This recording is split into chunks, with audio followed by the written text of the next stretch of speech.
Good morning, everyone, and welcome to the very first Women in Tech Netherlands event that we're organizing this year. We're looking forward to it very much, and I'll quickly introduce myself first. I'm Gabby. I am the Empowerment and Equality Director for Women in Tech, and I'll give the word to my fabulous colleague to introduce herself as well. Hello, everyone. Also from me, I'm Angela Stojanowska. I'm Education and Growth Director at Women in Tech, and it's a big pleasure to co-host today together with Gabby and to kickstart 2021 in the correct way to empower everyone to have a great year ahead. Thanks for that. I will now switch over to give you a little bit of an introduction of who we are and what we do, so you have an idea of who is bringing this session to you. If you can pull up my presentation. Yes. Thank you. So the role of Women in Tech is that we are an international organization. We have 16 formal chapters, 5 communities, and already, this is not up to date, already 45,000 global members. We focus on being able to close the gender gap by empowering 5 million more women and girls to embrace a career or a course of study in the field of technology by 2030. What we do in order to achieve this is we focus on 5 of the SDGs that belong to the UN Sustainable Development Goals. The first one is to achieve gender equality and empower women and girls. We also focus on education, science, tech and innovation, entrepreneurialism, and social inclusion. Today's session will be a bit more about how to empower yourself and the ones around you maybe. So we'll be focusing on SDG number 5 today. Let me introduce our Women in Tech NL tribe. So these are the people that are enabling this session with me and Angela, because we don't do it on our own. As you can see, we have people in teams per SDG, we have a media and comms team, and we have a board. And we're super happy to be able to bring today's session to you. Don't forget that you can join us as well. So you can go to womenintech.net and find the Netherlands to join us. And I want to make a quick reference into today's session and why it's organized in the first place. It has to do a bit with the journey that I've had myself in my career, which is keeping balance, as you might have guessed from the image. So keeping balance is something that is really needed in order to empower yourself to be able to do the things that you love without giving up the things that you love that are not work. So I really had to go to a coach in order to find myself empowered in an environment where mostly men work, but also to be able to calm down in that and say, okay, I'm looking for a balance here. And now the result of that is that I really do feel like I'm flourishing in my role, and I really want that for everyone. And that is why I am teaming up today with Katie and Danielle and Angela to bring you a session. And I'll give the word to Angela to introduce our first speaker to you. Thank you, Gabby.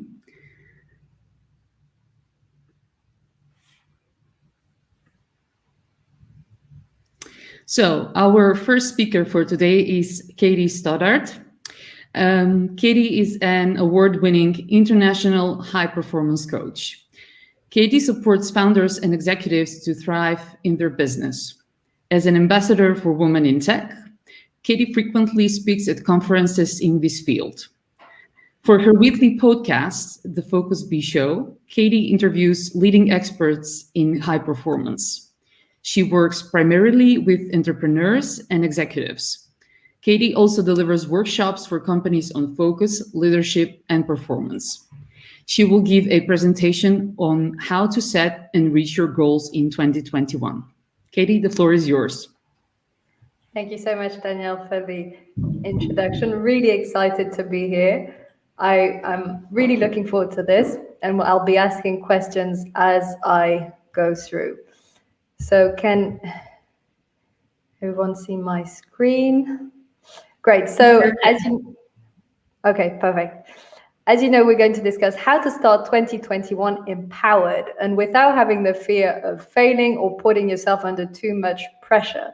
Because it's very common to want to feel empowered, to set goals, be all excited, but actually put yourself under a lot of pressure. And that's counterproductive. To come back to what Gabby was just saying right now, the essential part really is to find balance. So today I'm going to cover first setting exciting goals. I believe this is essential to feel empowered because it's taking responsibility and ownership for where you're going in your life and in your business. So goals are a great part about how you can feel empowered. And when you do set goals, it's important to stay focused on them and then to learn to readjust if things don't go according to plan. So these will be the three parts I will be discussing. To begin with, I'd like to share with you a tool called the Wheel of Life. Some of you might have heard of it. The idea here is to divide all your goals into different categories. And the reason we want to do this is because it's a lot easier to focus on specific goals in different categories of your life than it is to have a general goal. If you say, for instance, I want to be happy, that's very general. But if you say, I want to be happy and fulfilled in my relationship, it's a lot more specific and it's easier to aim for. Same goes with confidence, for instance. If you say, I want to feel more confident, that's a very general goal. But if you say, I want to be more assertive and confident in meetings in my career or business, then that's a lot more specific. So the concept here with the Wheel of Life is once you've divided it in different areas, you want to mark each area of your life on a scale from 0 to 10. And these are just examples of categories you can use. You can use different categories. For instance, I put here the example hobby, but maybe you have a specific hobby you would like to note and mark. Once you've marked each category on a scale from 0 to 10, this helps you to highlight which category you need to work on most. For instance, if in your time management you've put 3 out of 10 and everywhere else you've put 7 or 8 out of 10, then clearly your time management is something you need to work on. Regarding the marking, this is on the level of satisfaction. It's not anything objective, it's purely subjective. It's how you feel about it on the scale from 0 to 10. How satisfied and fulfilled are you feeling? Once you've done this, this can help you to set an exciting goal for each category, because you'll be able to see where you're at and what do you need to do to feel happier, more fulfilled, excited, or confident in that area. So this corresponds to the final goal part that you can see on the graph. And once you have your final goal, you can determine your first journey goal, which is essentially your first milestone, your first step towards achieving this goal. You can also write down barriers, things that could come in the way, so you can anticipate them, and the actions you want to take. You can also see there's a target date part, which is super important because, as you know, goals need to be SMART, in which case they need to be time bound, because it makes it a lot more easier for you to aim for them. I also particularly love this version of the Wheel of Life because you have the strengths category. When you're working on your goal, it's pretty rare to actually think, what strengths do you already have that can help you to achieve it? And when you do this, once more, it helps you to feel more empowered because you can see that the strengths will contribute to you achieving this goal. So this is a tool I absolutely love, and you can do this on a monthly basis. Just check where you're at in each category of your life. Really important to write goals down, 5 times more likely to be achieved, especially if you write it down with pen and paper. There's some magic in writing it down in pen and paper compared to writing it down on your computer. It's a lot more likely to happen. And visualize it. So when you have your goal, let's say you've determined a specific goal for your career or your business, taking the time to close your eyes, visualize it, whether it's in the morning or during the day, makes a huge difference. And this is because essentially your brain gets used to seeing it and it becomes part of your comfort zone. So even though you haven't achieved it yet, it will feel to you as if you have. And then when you do step up and achieve your goal, it's no longer such a big stretch, such a big step. So this is why visualization helps so much. You've probably read and heard this many times before, but it's because it really works. So what is your boat? I created this tool called Boat because I used to work at sea on boats, and I love the image of a boat, especially with goal setting, because you can imagine that your goal is setting a direction for your boat to go towards, for example, an island. So what is the BOAT? It's an acronym for benefits, obstacles, actions, and the next action. Benefits is one of the most important parts. When you set a goal, ask yourself really deep down, what are the benefits? What will happen if you do achieve it? Why is it so important for you? And once your reasons are really clear, you have a list of all the different benefits. Another way of looking at it is wondering not what you want out of life or in your business, but what pain are you willing to go through? Mark Manson talks about this. What is the pain that you're willing to put up with in order to achieve certain goals? And when we look at it from that perspective, it really helps us to highlight the why and the benefit and the reasons why we want to achieve this. Obstacles is, again, extremely important, and it's linked to what I was saying right now in terms of the pain, because when you know what goal you're aiming for and the pain that you're willing to go through to get there, you might also see there'll be some obstacles along the way. It's always great to anticipate them ahead of time, because this can help you to remove these obstacles. So I invite you all, when you're considering certain goals, to write down ahead of time the obstacles. Actions, it goes without saying, goals don't just happen on their own. Even the law of attraction says we need to put things in place to make it happen. So you want to write down all the actions that you could take. Here's a sort of panoply of options that are possible in order to achieve this goal. And in the next action, that would be the very, very first step. And the reason for this, as Tony Robbins always says, was the power of momentum. And also you can look at it from the law of inertia, Newton's law of inertia point of view. Objects in motion stay in motion. So you want to take the very first action to get it started. As an example, I love Philippe Petit, who climbed between the World Trade Center towers in 1974, which every time I see the YouTube video just blows my mind. It's absolutely incredible. He first got the idea when he was sitting in a dentist's chair. And I think for him, his boat or his benefits was really to have this dream come true. He had this dream, this image, this vision in this dentist chair, and that meant a lot to him. And then he obviously spent a lot of time going through the obstacles and the actions. He spent 6 years of planning, and then the next action, in his case, he had ongoing momentum to make it happen. 3 main reasons why goals fail.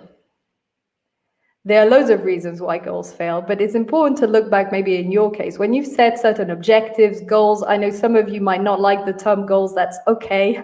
You could call them objectives, outcomes, dreams, desires. But you look back, some of them, yes, you did them, you achieved it, and others didn't quite work out. If you look back, what are some of the main reasons that you feel that your goals failed? I see mainly 3.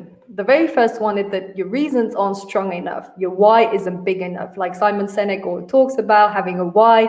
He did so well on his TED Talk and his book, Start With Why, because of this, because it's such a fundamental pillar to actually achieve your goals.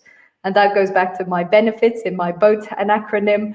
Why makes a huge, huge, huge difference. And if it's not super clear, if the answer to, if I don't achieve my goal, what will happen? And the answer is, well, not much and it doesn't matter, then your why isn't big enough.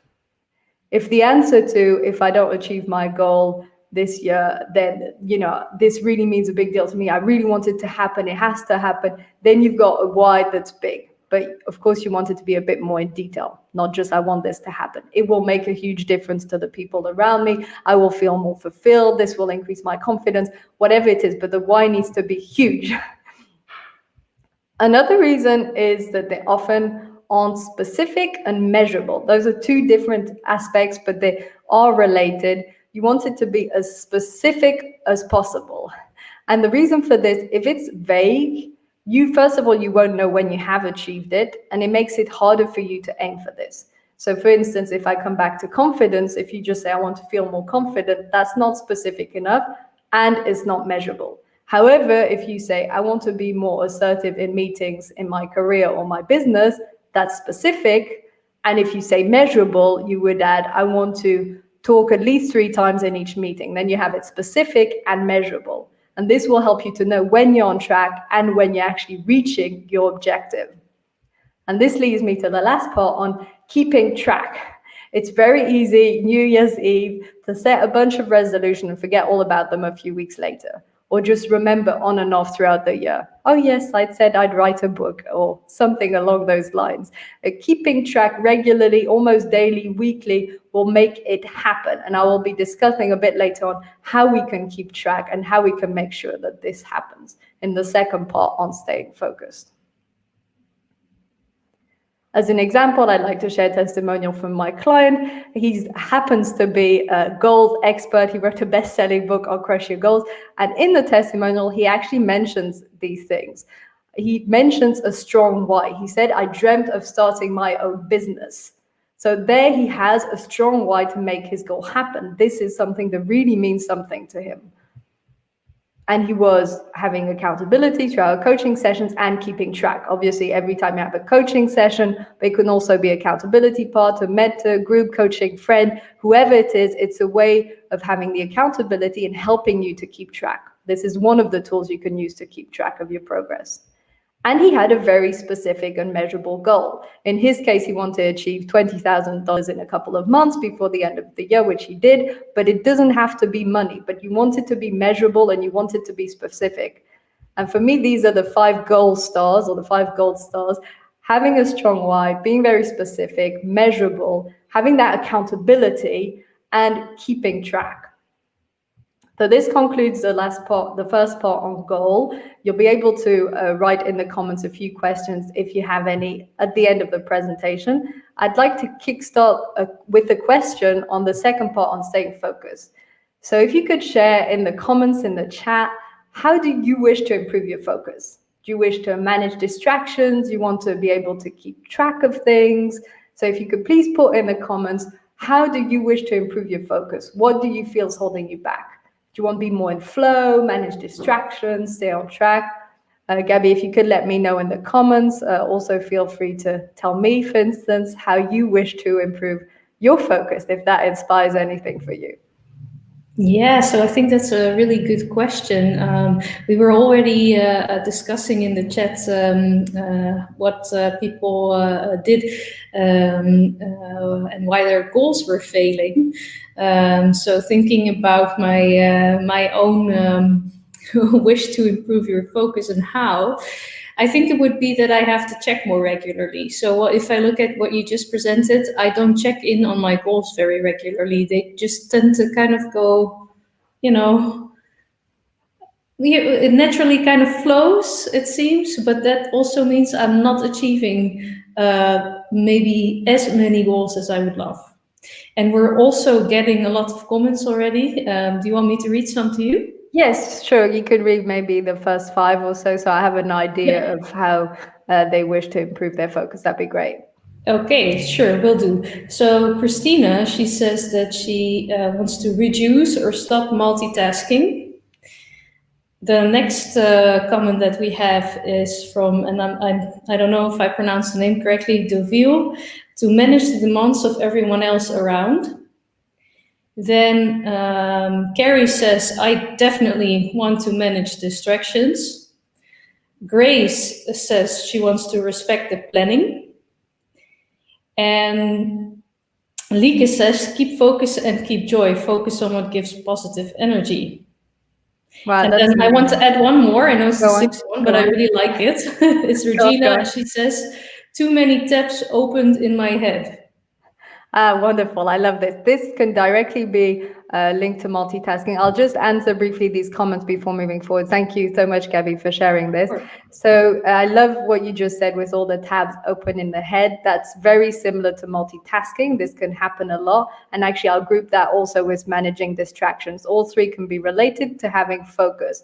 And one way to do this is simply to get into the habit, it is a habit of single tasking. So you want to be able to try for 10 minutes or so, close all the physical tabs if you can. And if you can, close all the mental tabs by writing them down, for example, beforehand, and then just saying, I will do this one task for 10 minutes at the beginning. And then you increase it 15 minutes, 20 minutes. This is a great way to learn single tasking, to improve your single tasking, and also to reduce the amount of tabs open both physically and in your head.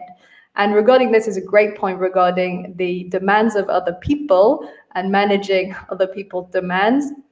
That's also a very tricky thing, but I think it all starts with the awareness. When you realize that actually you're losing your own focus because you're trying to answer everyone else's demands.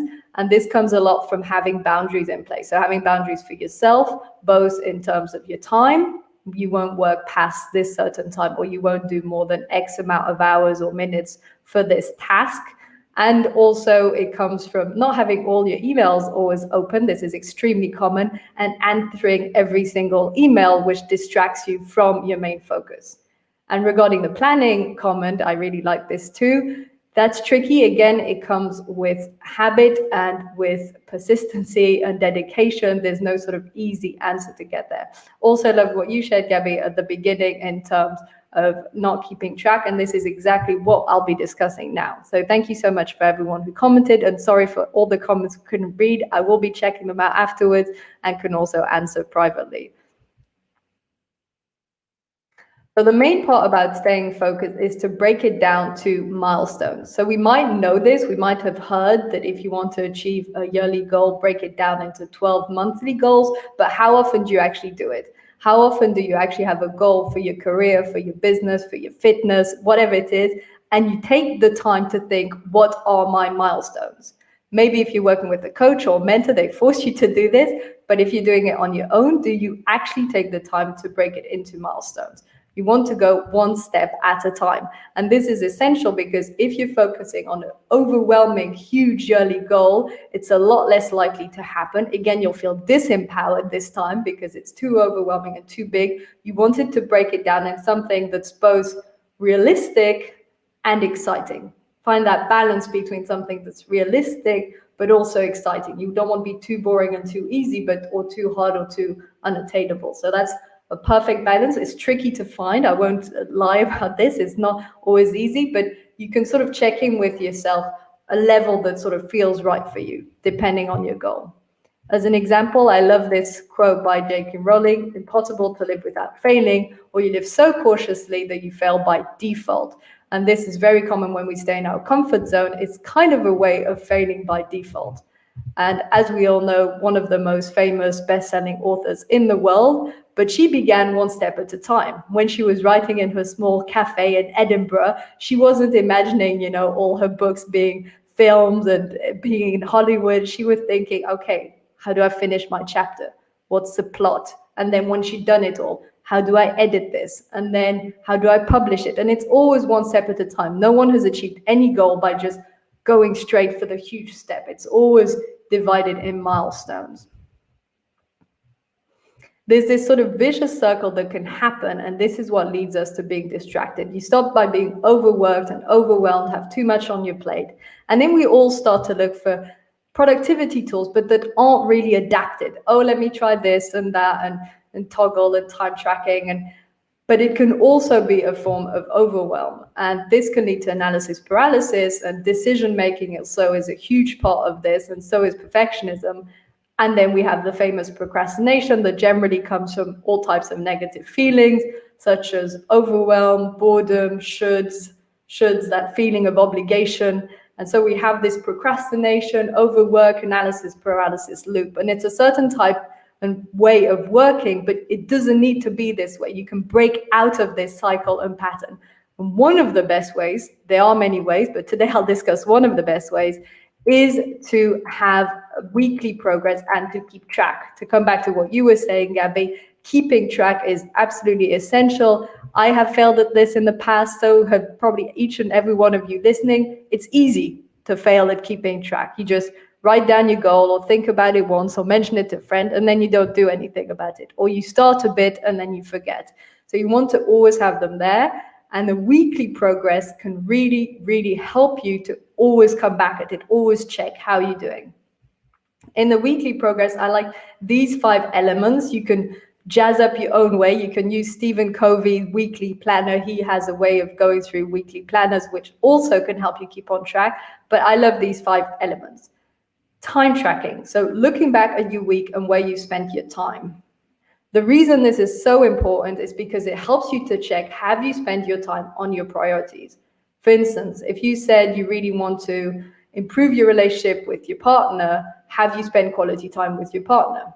If you said you want to feel a lot more healthy, have you spent time cooking meals and exercising? You want to look how you spend your time. So during the week, you can use Time Tracker either through an Excel sheet or calendar or tools such as Toggle and Clockify, keeping track of your time however you like it, pen, paper, whatever, is a way of seeing, are you spending it on your priorities? And as you do your weekly progress, you'll be able to tweak.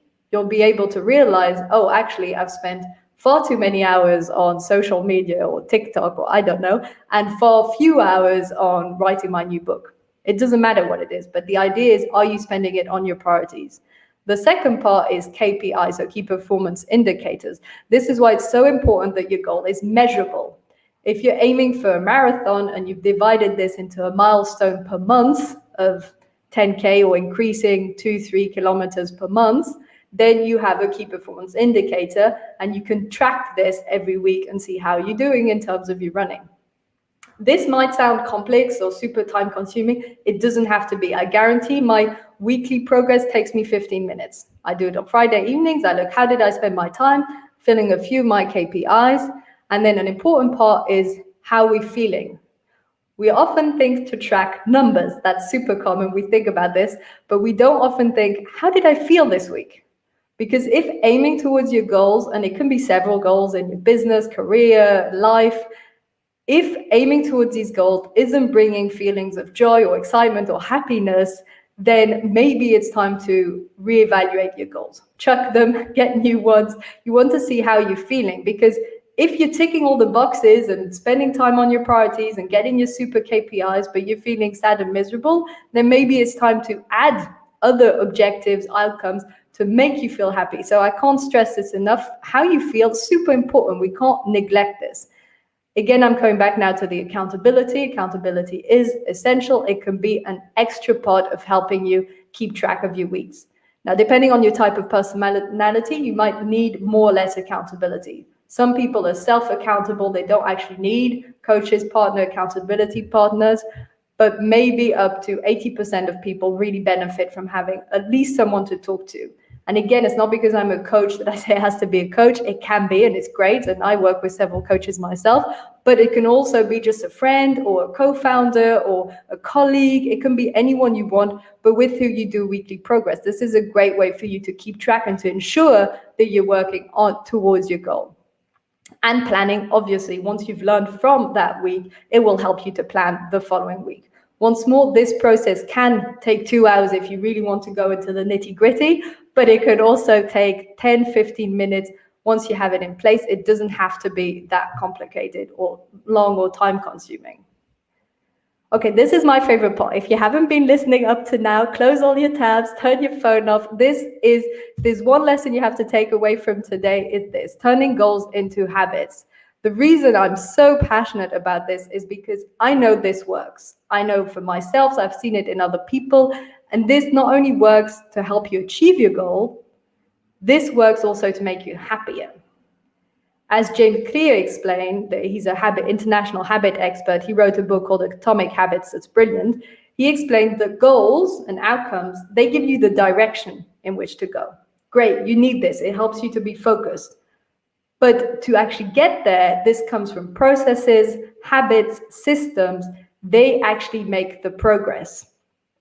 And the other reason why this is so important, and this is really why I feel so passionately about turning goals into habits, is because we often think, when I achieve this goal, I will be happy. When I earn X amount, when I finally have a partner, when I'm confident, when I, lose 10 kilos, when I do my marathon, this will make us happy. This is the way our brain works. We aim for these goals because we think they will make us happy. And I actually interviewed Phil Palusha on my podcast. And when he reached his goal of becoming a millionaire, he was actually depressed for a week. He actually confesses this on the podcast interview. And this is what happens. We aim for this goal, and then sometimes nothing happens. You lose those 5 kilos or 10 kilos, or you finally, are more confident in meetings. Yeah, great. And there's sort of a blank, and then you lose the purpose. And it can really sort of derail us to have, especially the bigger the goal, like in the case of Phil Palusha for his goal of becoming a millionaire, he then suddenly lost the purpose on the moment. But if you transform your goal into the habit, then you're enjoying it each and every day. If you transform your goal to run a marathon into every week or every second day you're running, you're actually enjoying it and you're improving on it every day. And the goal is just an extra boost, an extra achievement. But as we know, it's a lot more about the journey than it is about the destination. We know this, we hear this, we know the proverb, but do we actually apply it in our lives? To be perfectly frank, I didn't until maybe 3, 4, 5 months ago, quite recently. And then I really saw it makes a huge difference when you appreciate every single day, you build sustainable habits every single day, and you don't get obsessed about reaching the goal. It gets there eventually, or it doesn't, and you readjust, as we will discuss afterwards. So I really, really love this. I hope that you learned something from this, or you're already doing it, in which case it's fantastic. That was the second part on staying focused, and now we will discuss this part on learning to readjust. So I'd like you to ask yourself, how do you deal with changes of circumstances regarding your goal? And by this, I mean, how do you react when suddenly the whole world changed? As we know, this can happen, and this impacts your goal. It means you can't reach it for whatever reason. It can be your boss, it can be COVID, it can be whatever happens, but there's a change of circumstance that means you can't reach your goal. How do you do it? Do you accept it? Do you give up your goal? Do you readjust? So if you could just put in the comments, how do you deal with this? Do you readjust? Do you accept it? Do you give up? Do you get discouraged? Do you get energized? Do you transform your goals? I'd be really curious to know how you deal with changes of circumstances regarding your goal. And maybe this is also something, Abby, you can tell me if something comes to your mind in terms of how do you deal with changes of circumstances, or when things don't go according to plan and it means that for whatever reason you can't reach your goal. Or maybe in the past, how have you dealt with this? Yeah, actually, that's one of the things that during my coaching I found out I'm really good at. Nice. So I'm really good at adjusting and really also good at changing my goal. So I'm also very curious to see how that is for all of the other women who are currently watching. I think that a good example for me was that when I was 14, and that's also why I joined Women in Tech, I saw that things are not equal between men and women in the business space. And I saw that there was a glass ceiling. I learned about the concept. I said, okay, one day I'm going to be management level. I will have a C title, and I was aiming for that. But as I started working, I found out that actually doesn't really make me very happy. So I've changed my goal slightly into empowering others around me and helping them achieve equality within what is good for them. So I think that's how that worked for me as an example. We also have some of the comments coming in, so I will read those to you. So someone says, let me see. Someone says adjustment of plan. Nice. Someone else says accept and adapt, but it's hard. I have to really tell myself what I can learn from this. I really like that comment. Yeah, nice. Someone else says take time to acknowledge that it is upsetting or annoying, vent for a bit, and then adjust as needed. So I'm seeing that a lot of people say readjusting, taking time, and adapting. Nice. Thank you, Gabby, for sharing, and thank you also for sharing your insight. It's great to hear that you're great at readapting. So from what I can tell from the comment, there is this general tendency to accept, maybe sometimes a bit reluctantly, and then readjust. So in this last part, I'd like to share a few tools and tips that can help you when you're struggling a bit with that acceptation or that readjusting. For some of you, it might be easier, more natural, like Gabby, fantastic. And for others, it might be a bit more challenging and tricky to actually be flexible with your goals. The first concept I love, I know I just said I love the goals into habits, but I love this part too. I love how we can look at our goals as dynamic. Again, probably the reason why I love things such as turning goals into habits, or in this case, dynamic goals, is because they have helped me most. They're concepts that have helped me most. So the idea here is we often have this black and white vision of goals. Either you've achieved your goal or you failed. You've either ran the marathon or you haven't.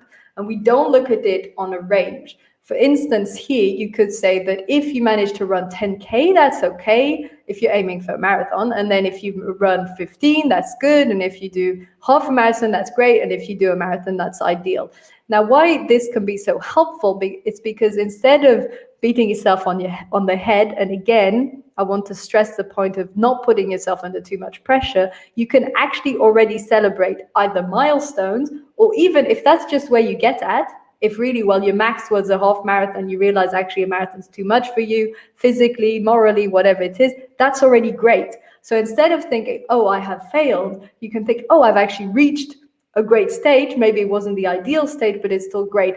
And you can use this with anything that you can measure. So any goal that you've managed to measure, it works. We can take an example at publishing a book. It could be you managed to write the first chapter. That's already okay. That's already a good sign. Then you manage to finish writing the book, and that's already good. And you've edited it, that's great. And if you publish it, that's ideal. So if you look at it on a dynamic range, it makes it a lot easier psychologically to not feel that you failed. If your goal all along is just to publish that book, then you might feel that as long as you're not there, you've actually failed your goal. But that's not true. You managed to write a book. That's already an achievement. And this is the same if you're looking at money, income. You can also put it on a dynamic scale. Or if you're looking at losing weight, that's the same. Whatever it is, fitness goal, anything you can measure and put in numbers, you could put on that scale. So that's why I think this really helps, because it helps us to get rid of the pressure and also not have this fear of failing. Because guess what? If you already do that, that's already fantastic. Another important aspect I feel is that when we have a goal, there's our own actions and there's external forces. For instance, a couple of weeks ago, this woman, Victoria, wrote a guest post on my blog about mountaineers that climbed Mountain K2, and it's one of the hardest to climb in the world. And these mountaineers both trained extremely hard, which is their own actions, but they were also very fortunate with the weather, which is external forces. And as Victoria wrote in her blog post, she says, how can you be a superhuman, i.e., how can you achieve your goal or be empowered? And her answer was, do your best and pray for luck. So you do your best is your own actions. You want to do as much as you can, put your energy in, get your momentum, take action.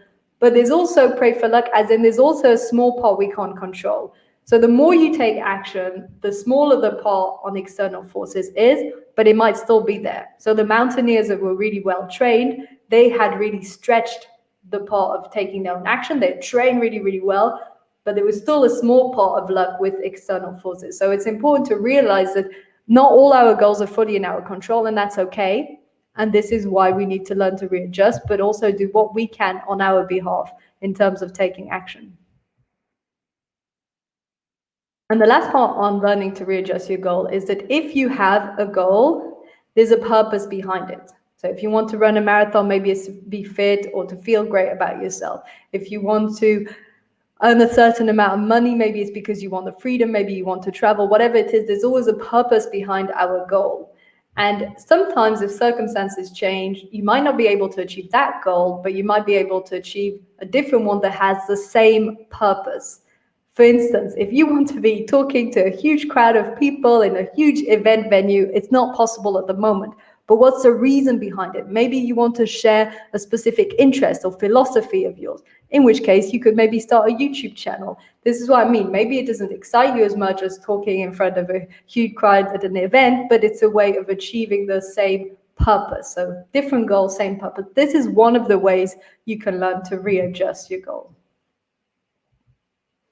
And this is a reflection, so you can You can write in the comment if you wish. I won't read the comments now, but I will at the end of the presentation. But it's a reflection for you, how much you feel that your goal is within your control, and what can you maybe do to have more in your control. So what actions can you take so it's more in your control, and then embracing against this philosophy of readjusting.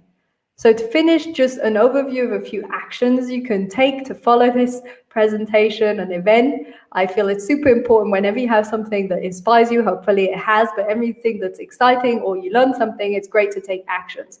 In this case, obviously, first action, set realistic and exciting goals. If you can, do the wheel of life, set some objectives in each one of them. It doesn't have to be super strict. It just gives you a direction on what to work. The second action is have a review process every week. Have a review process. It helps you to check in with yourself. It helps you to see how you're feeling, how you're doing. Are you progressing on your goal? Are you feeling empowered? What's holding you back? This review process can really help you to gain clarity and move forward. And the last action is, as I said, find a coach or mentor or an accountability partner. You can even use your dog, whoever you want. Just have someone to help you to stay on track, someone you could talk to help you progress and to see that you are keeping track with your goals. So thank you so much for listening. If we have time for a few questions, I'm happy to answer any of them. I'll stop sharing the screen. I think we certainly have time for a few questions, Katie. Thank you so much for the presentation. I've learned a lot myself, actually. So thank you. I can see why you're doing what you're doing. Thank you. There's one thing that already started coming up quite early in the conversations in the chat, and it was about self-sabotage. So that was one of the reasons why people's goals were failing. And I've seen it on and off during people chatting with each other. So could you speak to that for a little bit? Absolutely, yes. Self-sabotage is extremely common. I mean, it can be linked to confidence or imposter syndrome. There's different ways to go about it. One specific tool that I love, and actually my coach and mentor, Chet, told me about this. I was actually talking about it yesterday on a podcast interview, is to use sugar cubes. Now, sugar cubes are basically keeping track of all the positive comments and feedback you receive from other people. So this can either be comments from your colleagues or your friends or your clients, and you keep track of them in a Word document or an Excel sheet or wherever you want. And the reason why this can really help, and this can also help with imposter syndrome, is because it can help you to reevaluate and think, oh, actually, I am doing great and I am progressing. And this will diminish self-sabotage because you will want to achieve, because it's directly linked with the confidence you feel, and it increases confidence. So that's one way. Obviously, you don't want it to become egomania and read it every day, but when you're feeling a bit low, just keep track of them and keep track also of your own progress. Another tool I did at one point was I would write down in a 2-column place struggles and wins, and I would just write down where I'd struggle and what went great that day. And that's also a way of clarifying the mind. And yeah, if it was a struggle, if you self-sabotage, if you procrastinated, that's okay. Write it down in your struggle and then look back in the past months. Okay, maybe you procrastinated a bit, that's okay. And then once you realize this, again, awareness always helps. You can actually put strategies in place to overcome it. I mean, I have a million tools on procrastination. People, please feel free to write to me on this. I've written blog posts, podcast episodes, you name it, and you really can overcome procrastination. Well, thanks for that. I think that's a good message because it's something everybody has and everybody suffers from to some extent. I think another question that might be interesting to answer is from Christina. How would you suggest to go about finding a coach mentor that suits your needs? Yes, that is a good question. The only answer I can have to that is to try things out and check people out. So whether it's on LinkedIn or Facebook, and when you do, a lot of coaches and mentors, they have pages, they have content, they have videos. And so then you can feel if you feel attuned, and pretty much all of them out there offer a free call or just to have a chat. So then you can talk to them and then you can see if there's a good vibe. And that's if you're looking for sort of a coach mentor. If you're looking for an accountability partner, then just think in your network. Just think, who do you know that's inspires you, that you feel would help you keep on track, that has similar goals. I mean, I recently put together my husband with this woman I was in touch with. I was like, I knew he was looking for an accountability partner. She joined this webinar and said, I really need an accountability partner. And I thought, oh, she's fun, she's nice. And I put them together, and now they're accountability partners. So just ask around, just check, just go through your network, and it really helps. And again, in the example of my husband and Clydie, this great woman, Clydie, she has a startup called Sunny Numbers. She's great. I wouldn't otherwise have suggested her as an accountability partner. She was really inspiring, and she just wanted an accountability partner. And that's just a trade they do. Half an hour talk for one, half an hour talk for the other, where they're out, and it helps them to then achieve their goals for the following week and to keep track. Okay, super, thanks. One more thing that I think might be interesting to zoom into is a comment from Kara. She said, how do you focus on, I don't remember exactly because I'd have to scroll back too far, but she had a question around, so what if you have multiple bigger goals that all have the same deadline?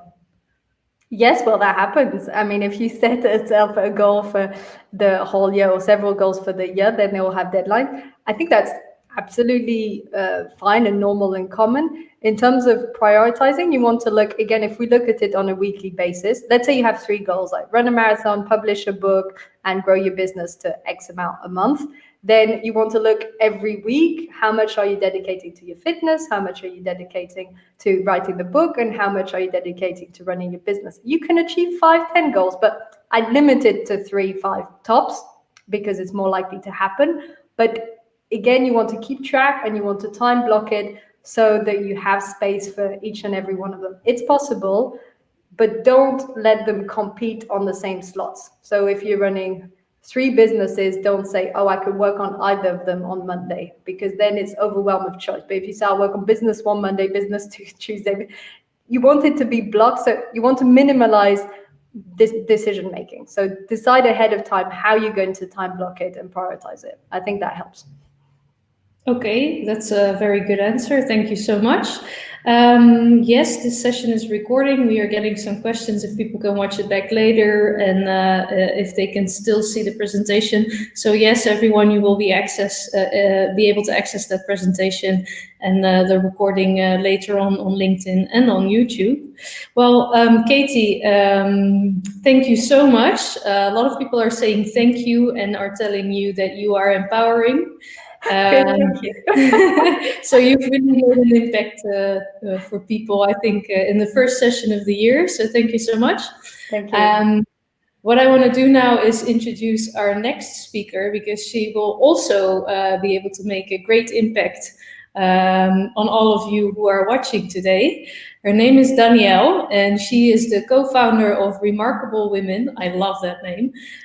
She's an entrepreneur, a keynote speaker, an author, a teacher, and a coach. She is the former customer service director of Sky TV in the UK, where she led 10,000 people through a major transformation and achieved huge goals with them together. In 2016, she decided to leave the corporate world, and she turned her attention to teaching women to create remarkable lives of impact. And she spends her time inspiring women from all walks of life into an action that's bigger than they thought possible and easier than they ever imagined. So you see why this is a speaker that really fits the profile of our other speaker as well. Right now, what she will be doing is giving you insights about how to unlock what's already inside. Hi, Danielle. Happy to have you here. Hi, it's so good to be with you. Should we just dive straight in? Sure, good luck. Brilliant, thank you. So hi everybody, and I can see your comments because we're going to be talking about your zone of genius today. And one of the things I'm going to share with you is why PowerPoint is not my zone of genius, which is why you will not get any of it from me. I'll be holding up little images for you to play with as we go along. So I'd like to ask this. I have no sense of where you're at right now. On a scale of 1 to 10, just share with me in the comments how you're feeling. So 1 is like, I'd just like to stop the world and get off. And 10 is I'm on top of the world and everything's going my way right now. Just give me a sense of where you're at in the comments so that I can feel where you are. And where am I? Well, after that session, I'd say I'm a good kind of 8.5, 9. I don't always wake up that way, but that is where I am right now. And one of the things we're seeing with our client base is we can probably divide women into two. Those of you who are really finding it pretty hard are probably having to look after extra little people at home, versus those who have got a little bit more freedom than others. So often we see a real range of scores. Oh, Raksha, I love that you're a 10. We don't always see many 10s, so that's really special to see. And it's cool to be a 5, it's cool to be a 4, you know, wherever you are is absolutely fine.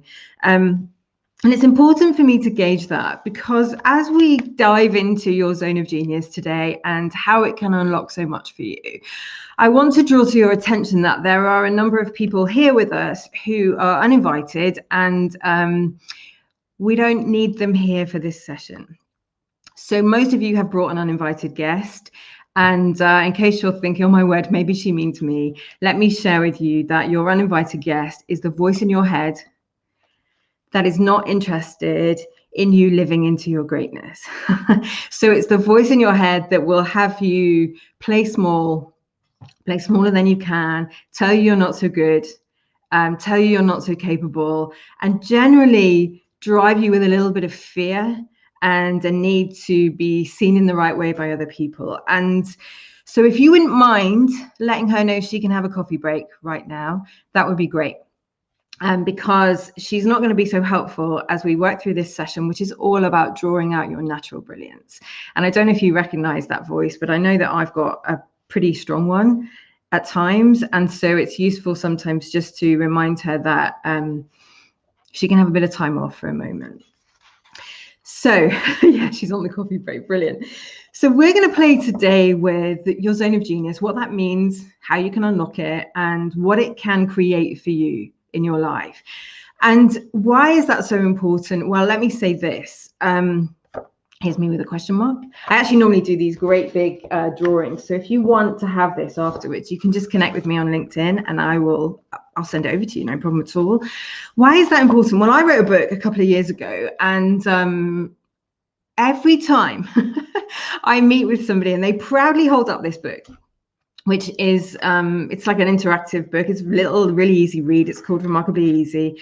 They hold it up with pride and they show me all the tabs or the notes that they've written inside it. And every time I ask them, and how did you get on with the chapter that asks you what you're great at? They go really quiet. They go really quiet. Some of them say, oh, I found that one too hard. I skipped it. I'm coming back to it later. Some of them say, oh, I did a bit on it, but I struggled with it more than the others. And so I've seen that absolutely consistently over the last 2 years, that this idea of talking to our talent is really challenging for us. And for many different ways. And I'm going to talk about 3 ways that I experience it's challenging for women to talk about it. And why does that matter? Well, I don't know about you, but I believe that if we had a world where every one of us lived in full expression of our gifts, we'd have a really different world to the world we have right now.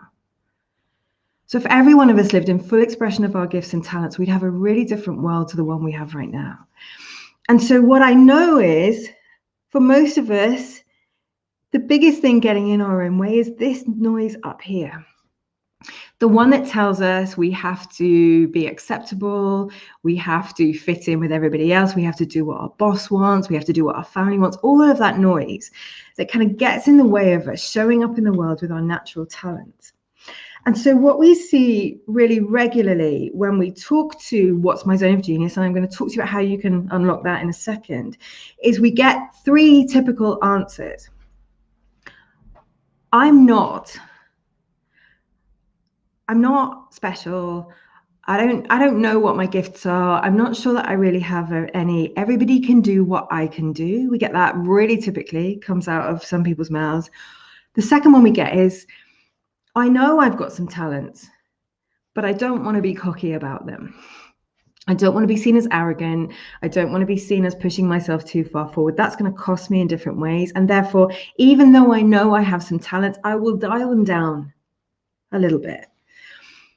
And the third one is, I do know what my talents are, and I wish I could work out how to use more of them, but I just don't know how to. They don't seem to make sense. They don't seem to formulate themselves into something really logical, or my organization won't let me play in those spaces, whatever those things look like. And so we hear those. I'm not, I am, but I don't want to show off about it. And I wish I could work out how to do those things I most enjoy. And I love Deborah's saying there that she finds that theme too as she asks women about their strengths. It can be really uncomfortable for us. And so I want to say this to you. Over the last, we're in year 5 of trading now, and we've done a lot of research with high potential women. And 97% of the women we interviewed told us, I really, really want to make a difference in the world. I really want to make a difference in the world. And I'm not sure the cost is worth it. I'm not sure the cost to my health. I'm not sure the cost to my relationships. I'm not sure I want to trade my security, all of those things. I'm not sure it's worth it. But I do know if I had a free rein at creating the impact I want to create, I could do something really special. And so my work in the world is to, and my business partner's work in the world and the rest of our team is to unlock that in you, because we need you. And we really need women in tech, for those of you who are really talking into that space. And we need the balance. We need the balance of energies that men and women bring, and the balance of leadership that they bring together. And so today I'm calling you forth in 2021 to own your talents, and to do something really special with them. Andrew's asking, what does the voice in your head tell you? Curious to know. Yeah, come and share that. Mine tells me not to be too much, interestingly. And so what we often see, and I'm going to share some resources with you later, what we often see is there's a bunch of us who are told we're not enough, and there's another bunch of us who are told we're too much. And I happen to fall into the too much bracket. So the voice in my head will often say, tone down, Danielle, tone down. Don't be too much for people. And so I'll be gauging all the time when I'm in a room, are people warming to me or not? And as a consequence of that, I actually become a bit of a chameleon. So I have a talent for being what you need me to be. And what I realized at a later stage in my career was that I'd lost my sense of self. I was so busy trying to be whatever was needed in the room that I'd kind of lost my I did have opinions, but I'd really lost who am I when I don't care what anybody else thinks about me. And I had to do a lot of work on that. And so my invitation to you today is, just for a moment, even if you can't imagine it, let's just play with what it would be like to be doing that which you are supremely talented at. And I want to give you a model that will really help you. I'm going to hold up this chart again because I realize I haven't done a drawing of it. Okay, so if you've got a pencil or a pencil, who has pencils these days? I just want you to draw, oh, it's always hard to do it back to front, these circles. So 3 circles. And on the outer ring, we have competence. On the middle ring, we have excellence. And on the central ring, we have genius. And I want to just take a moment to explain to you what each of those rings represent. So your zone of competence is the stuff that you can do, and you can do it okay. You can do it okay. So if I was grading you in an exam, you'd probably get a C. I love that Andrew's got a pencil. I'm glad my husband uses pencils all the time. Actually, I never do. You probably get a C. I don't know if that's common in all countries, but it's like you've passed, but you haven't done anything that says, wow, you really shine in this space. And what's interesting about working in our zone of competence, and many of us have to do it in different ways, in our early stages in our career particularly, is it's pretty hard to shine at something we don't have a natural desire to do or a natural propensity for. And so it's a vicious circle when we're stuck in positions that hold us in our zone of competence, because it's hard to shine at something that no matter how much attention you gave to it, you'd probably never get more than a C+. And so in my work, and I say that as a former leader of many and also an HR director by background, I'm never especially interested in cultivating people's weaknesses, because what I know is I can only get them to a certain point on the scale. And so largely when I'm leading organizations and when we're doing our work in the world, we don't want people in their zone of competence. It's not usually very interesting for the person who's doing the work, and they tend to not be giving the degree or the level of creation that when you're leading an organization you want for your customers or for your people around you. And so we don't want to be in our zone of competence. But the second section, the zone of excellence, is really interesting. So I'm going to show you this picture. In your zone of excellence, so let me give an example of me. Back in the day, when I worked for Sky TV, my big dream was to be director of change. That's what I wanted. I had an HR background. Nobody had ever gone into change from HR and made their way right up to the top. But I saw that job and it just looked really sexy. Some of you probably do the kind of work that those teams used to do, which was enabling new products out to market, putting new systems into our call centers and out on the field, all the rest of it. I really wanted my hands on that job because one of the things I love to do is strategy. But actually what happened was really interesting, because when I got into that role, I found myself in my zone of excellence. And what happens in our zone of excellence is it's the work that we can do. And we do it so well that people give us more of it. But if we're really honest about it, it breaks our brain. It breaks our brain. And so when I was leading change in customer service and I was running teams of analysts and project managers, I was good at it. But actually, it was hard work for me. It really bust my brain because what it didn't do was draw into my natural talents. And so I had to really focus and concentrate. Every time I went into a meeting and people were laying out huge project and program plans that largely I had to really tune in to even understand the language. And you guys know that as tech people, that often non-tech people can walk into the room and they either have no idea what you're talking about or they really have to tune in to get to it. And so I got a call one day from the COO, and he said, Danielle, we want you to run the call centers. And I thought he was joking. And I burst out laughing. And he said, no, we do. And I said, why? And he said, because your talent is leadership.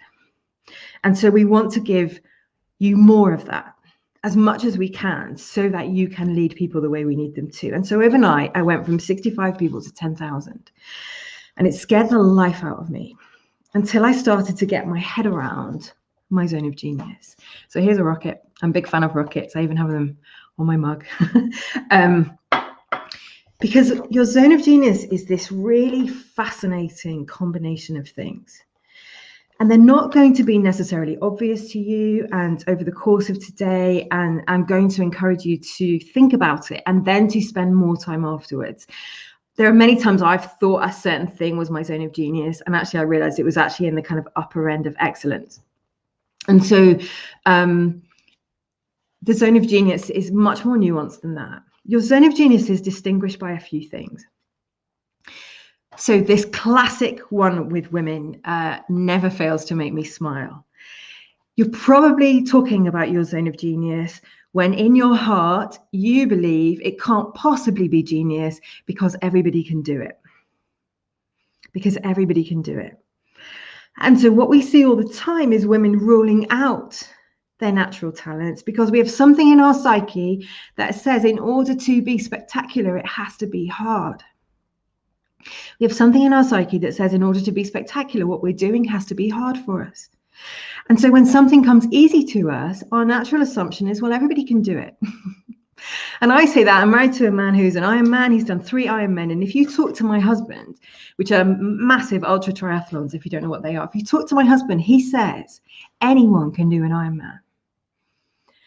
That can't possibly be true. Less than 1% of the world have completed an Ironman. And I know that I can't do an Ironman because I had spinal surgery 5 years ago. And so I could not dream of doing an ultra triathlon. I don't have the strength in my body. And you could train me forever, but there's a fundamental flaw in my spine that says, no, I cannot be one. And so a place to look often is when you say to yourself, anyone can do that.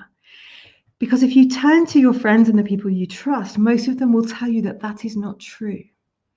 And when we put your combination together, you would see something pretty unique. And I will talk to you about what my zone of genius is as you start to play with what might yours be.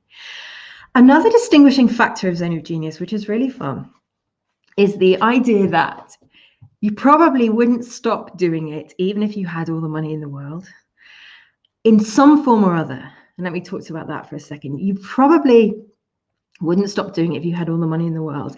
And if you had all the money in the world, you might even pay. You might even pay to do it at a higher level. And so if I talk to one of the things in my zone of genius being teaching, So definitely, you have 3 to 5 things in your zone of genius. I'm going to give you that as a ballpark, and we're going to talk to mine specifically so that you can start to play with yours. They don't look like a natural combination often. So if you think about one of my zones of genius being teaching, if you could just pay to be on the international stage at TED, I would pay. I would pay to do it because I'd love to have an experience of it. So for me, it's not about a thing I do so that I can be considered great. It's like, that's my idea of fun.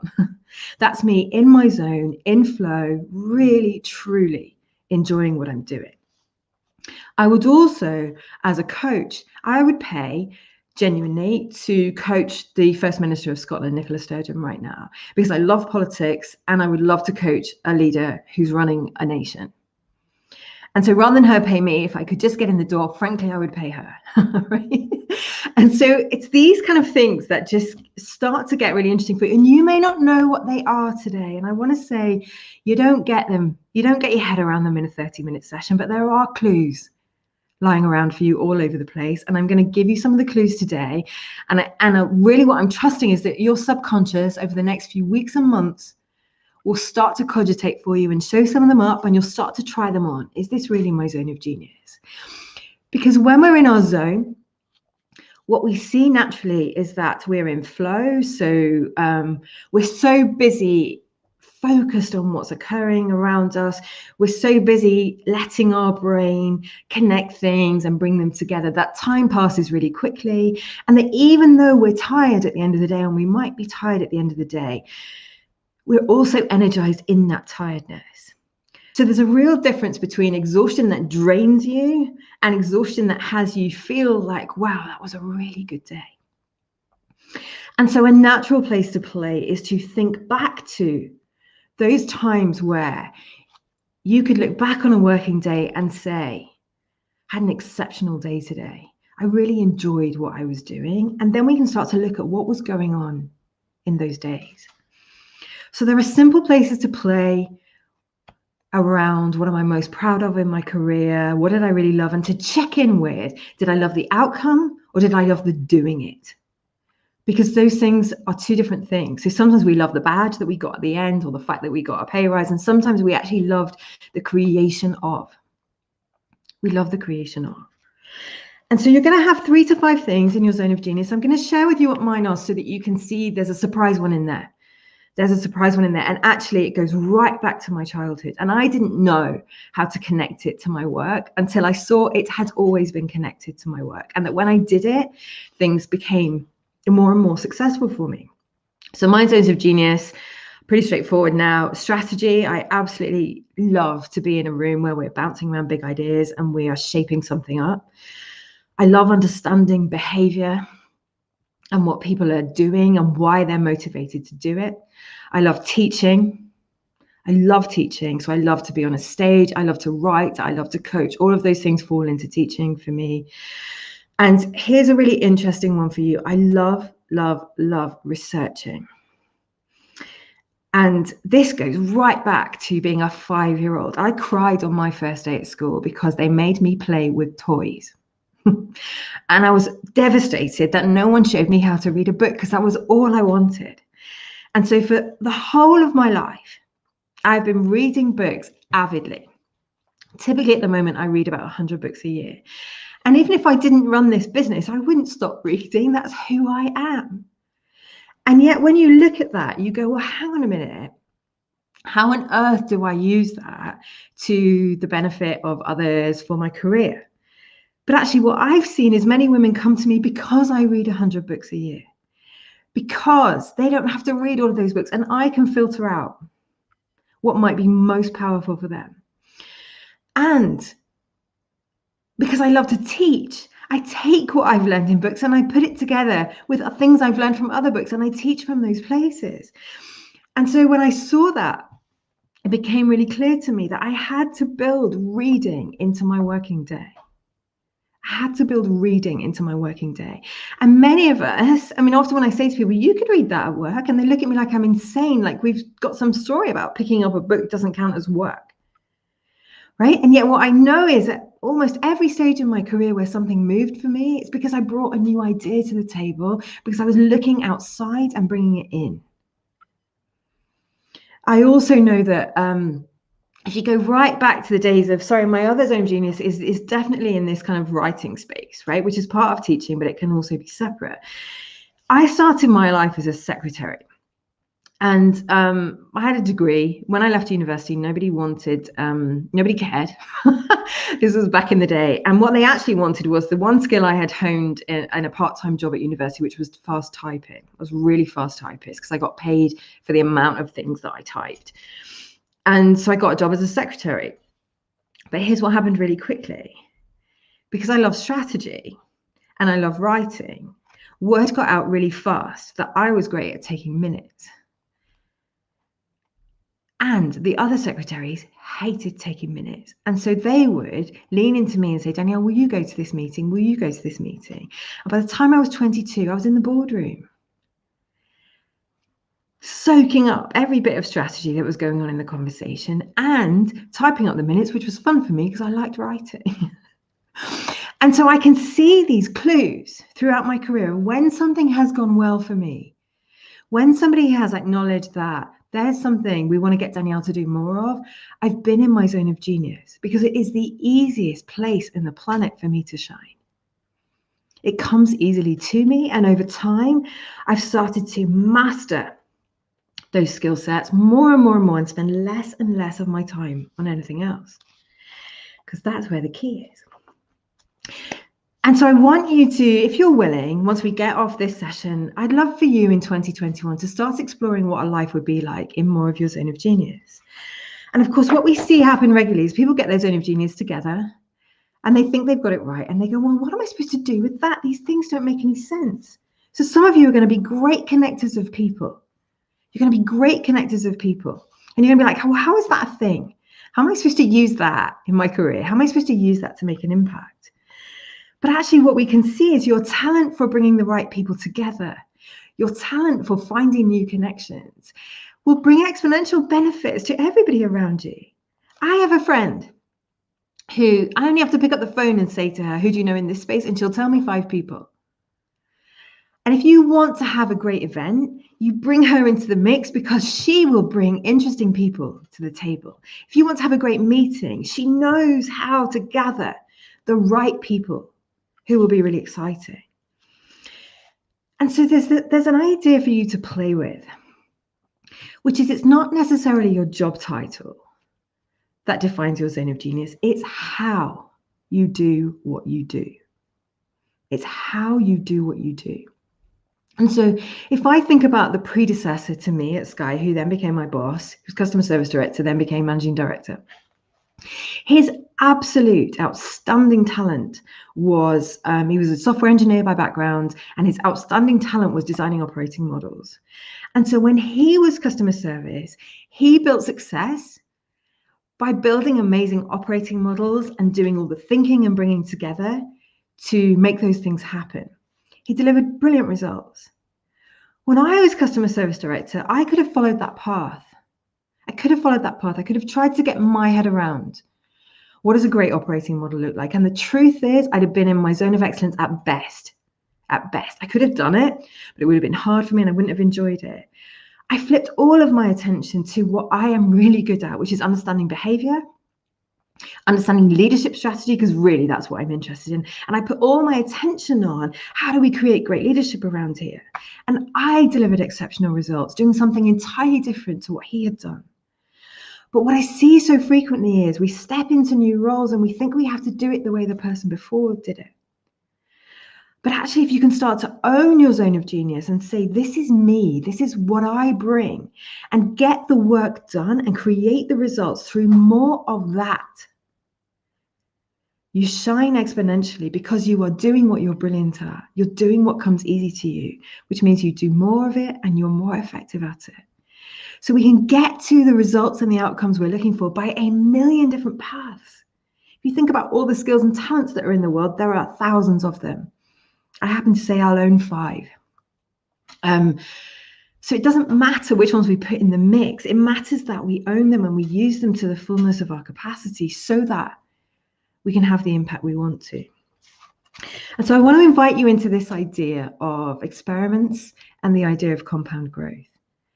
My invitation to you today is not that you go on, none of this stuff's in my zone of genius, I have to ditch it all. And Danielle said I have to be in my zone of genius, so that's what I have to do. It is simply to look at, as you start to understand what your talent looks more and more like, how can I weave more of this into my day? And so I was speaking to a brilliant woman yesterday who has a team that are really struggling in this pandemic. They've got to be in people's houses, they don't want to be there. You can understand that. And she said, I'm being invited to spend all my time in this transformation work stream. And I said to her, where will you make the most difference? And she said, if I can get those 120 people to feel differently about their work. And I said, where's your zone of genius? She said, coaching. I said, then get out of that work stream if you can. And if you can't, give it less of your attention. Let other people do what they're good at so that you can get those 120 men, as it happens, back in their game again. And so she's off to play with something really simple, which is just 1 hour a day. 1 hour a day, one conversation a day with each one of those people to see if she can help shift their mindsets. And so all you're going to do is play some experiments. And this year we've built our whole business around mine and my business partner's zone of genius. They're different, which is why I'm on a stage and she isn't typically, because this is really fun for me. And this year, we've sat down again and said, look at all these things that are in our zone of excellence. How can we move more of them out? How can we give more of them to other people whose zone of genius it is? And so one of the things I saw when I was at Sky was when I opened up the table and said, who wants these jobs? Somebody put their hand up for every single one of them, even the ones I thought were the worst jobs on the planet. Somebody said, I think that's fun. And when we redistributed the work that way, it was easy for us to get great results. It was less easy for us to get over our fear of missing out and the sense of what would happen if we weren't seen in certain meetings. But once we got our head around that, we started to create something truly, truly exceptional. So I want to close with a couple of things for you. Firstly, I want to say you need to own your talent. And I want to give you this concept for those of you who think you're being cocky. There are thousands of things in the world you could be good at. If you're good at 3 or 4, that's not you being cocky. That's simply you taking your space. You never put me in charge of a finance team. I do a dreadful job. It's not my zone of genius. And it's not useful to the world to have me there when there are places I can really, really flourish and shine. And so start practicing owning where your natural talents are, because you do have them. Everybody has them. No doubt about it. And if you can't find them, spend some time with friends who will work it out for you. And if you want more, come and find me. Like, I don't know if I can't even hold this up right. Let me do it the right way. Right. I would love to hear from you. We've got more videos we can send you, super easy, where you can explore this more. If you want to hear more, then get in touch. And if you've got questions I didn't get to answer today, I promise you I will respond to you. I promise you. Because I want you in your zone, because that's how we change the world. And so I'm going to hand back to Gabby in a second, but I just want to say one thing to you. 2021 is the beginning of anything you want. I want to apologize. This has got coffee stains on it. It's my favorite postcard, and sometimes it gets my coffee put on it. It's actually one of ours. I have better ones than this. This is the beginning of anything you want, if you allow it to be. If you allow it to be. And so even in the midst of a global pandemic and loads of things seeming to blow up around us, there is still time for you to sit down and say, what do I bring? What is the world calling for from me? Because we need more women leaders in technology. We need more of women's talent in technology. We need more of women's brains in technology. And the more of you in your zone of genius, the more things change for all of us. And so if nobody else is, and I know you're all rooting for each other, today I'm rooting for you, and I'm encouraging you deeply to step into at least some degree more of your zone of genius in 2021. Thank you so much for being with me today. And I don't know if we've got time for questions, but I'm going to hand back to Gabby and she'll let us know. We sure do, Danielle. Yep. And let me start by saying that I think that due to the fact that you're combining a few things right here in the session that are in your zone of genius, you are able to really take it from your feelings and bring it across the screen. And you really touched me. I think it's amazing how you're able to give an example to many of us out there to start focusing on the zone of genius and get out of the zone of excellence. It's funny how you would think excellence would be a really comfy place to be, but it's really painful. Did you recognize it for you? Yes, I did. So I had a little emotional moment in the beginning when you started about it, to be honest. So yes, I did. Yeah, and I think I'm very curious to know if our audience also recognized it and if they have any more questions for you. I did see a few questions that we could go back to. Let me see. I think it should have been, what's the flow feeling? I get that when coding on a good project, but not sure in which zone it would go.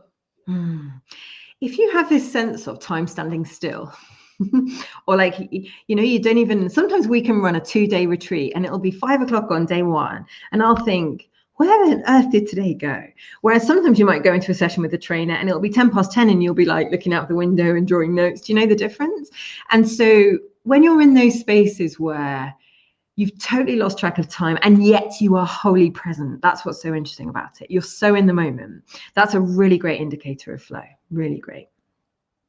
And that also, and then that flow means that you are probably in your zone of genius. Exactly that. Yeah, you almost certainly are. And so if you can think back to those times that you were doing things at work where you're like, you come home and you're bouncing. You know, I like to say, even if you've had a really hard day at work, your battery's still quite full. you know you've got the energy to go again tomorrow. If you go home and it's like suck the life out of you, which often used to happen to me. Do you remember the Dementors on Harry Potter?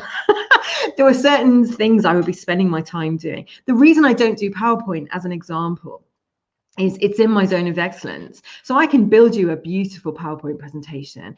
But you know what happens, Gabby, when I do that is I get frustrated with how long it takes. I get annoyed with the fact that I can't put things quite where I want them to. And so by the time I get to speak to you, I've pulled myself out of my zone of genius in order to give you something. And so I'm like, well, this is fun for me. Yeah. And so, I see what you mean. yeah, I'd rather do that. And so what I'm trying to do is make sure that when I'm being as impactful, when I want to be really impactful, I've geared myself up by doing things I love. And so I met with a woman recently having to fill a massive grant application in. And I could see she was a total rebel. She hates filling forms in. And so I said to her, why don't we do it all on flip charts with pictures before you go and fill in these horrible boxes, right? And she was like, yeah, I can do that. You know, and it was about allowing her brain to be where it naturally is, which is really expansive. That's not the same for everybody. Some people love something that gives them tight boundaries. So we want to really play into who am I when I do the things I do. Yeah, I understand that now. And I think that for myself, I really recognize the stuff that feels like my zone of genius as opposed to my zone of excellence. So yeah, I really like it. It's good to keep focus on what, because I think you make a bigger impact if you focus on those things. Okay, we have some more questions. One is from Grace, and she says, what is the first step I can take today to discover my natural talents? Well, here's the thing, you'll spot really quickly, Grace. You'll spot what is not your natural talent. So you can almost do a filtering by, oh, I really don't enjoy this. By the way, there's a difference to learning a new thing and mastering it. But actually what I would say with that is, if you're going to learn a new thing, and so it can't possibly be your zone of genius because it's new, there's a difference between I'm really excited by this and I want to pick up the books and I want to learn more, and I'm like grafting myself through this. And so you can start to filter out, oh, here's me in my zone of excellence, here's me in my zone of competence. And then over time, just start to sit down and think about, what have my favorite days of work been? It's a really easy place to go. Or we often ask people, what are your 3 most proud professional achievements? What were you doing that you loved? Yeah? What were you doing? And I'm just going to, Christine's asked about the books. So sorry, I have drawn them on this chart. So if you want this chart, guys, just DM me on LinkedIn and I will send it over to you. The Big Leap by Gay Hendricks. He is one of many who teaches Zone of Genius. The Big Leap is a brilliant, brilliant book, and it's a really easy read. And another place to play if you want something more linear is there's a great tool called StrengthsFinder 2.0. You can buy the book, and it's not cheap because it's got a psychometric profile in it. StrengthsFinder is a really great place to start. So if you don't want to do this from a blank piece of paper, StrengthsFinder is going to tell you a lot about what your natural propensity is. I know what my strengths are on StrengthsFinder, and they're not exactly how I would describe my zone of genius. But if you want a starter for 10, it's a beautiful place to go. Great. Let's do one more question, Danielle, and then we'll bring Katie and Angela back with us in the screen. One person asks, can you speak more on the experiments I can try out to find my zone of genius? Yes. Yeah. Okay. So there's a couple of things. So here's a great line that I use all the time. It doesn't come from me. It comes from a guy called Tim Ferriss. And he says, the world has agreed to shuffle papers from 9 a.m. to 5 p.m. And since you've agreed to be part of that, you're obliged to find things to do to keep you busy. And before that, he says this, remember this, most things make no difference at all. Most things make no difference at all, which is horrifying for most of us. And so my invitation to you as an experiment is to start crossing some things off your list that you don't enjoy so much and that make no difference, and start to really simply replace them with things, tiny changes around things that you really love to do. So if you know you are at your best in conversation, then just flip one thing off the list that's not a conversation and one thing that is on it. Right? And so you can make tiny, tiny tweaks in your day all the time to start to see, do I have more impact when I start to play this game differently? And they're just experiments, right? We teach, I mean, one of the core platforms of our work is life is a series of experiments. And you guys know, because you're tech professionals, I know you're going to want to engineer out all risk and failure, but it's not going to happen. And you know, as tech professionals, that what happens is when you spot the risk, you have the tools to handle it. You have the tools to handle the failure.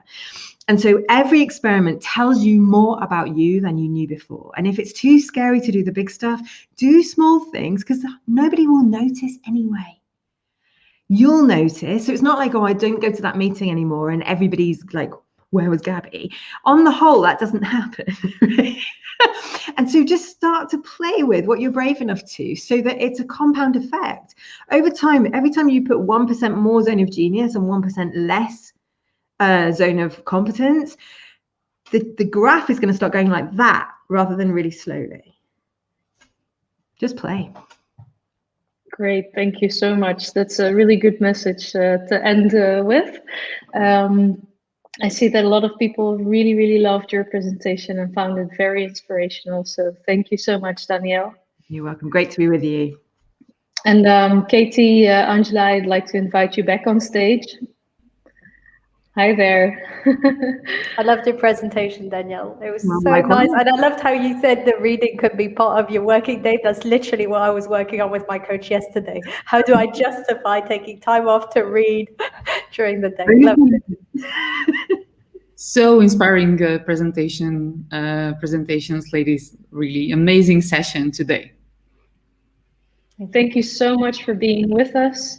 You've extended your invite to our audience to be able to contact you if they want more information or maybe even would like your guidance on something.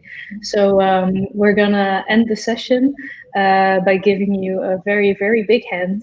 And thank you so much for being part of this session today.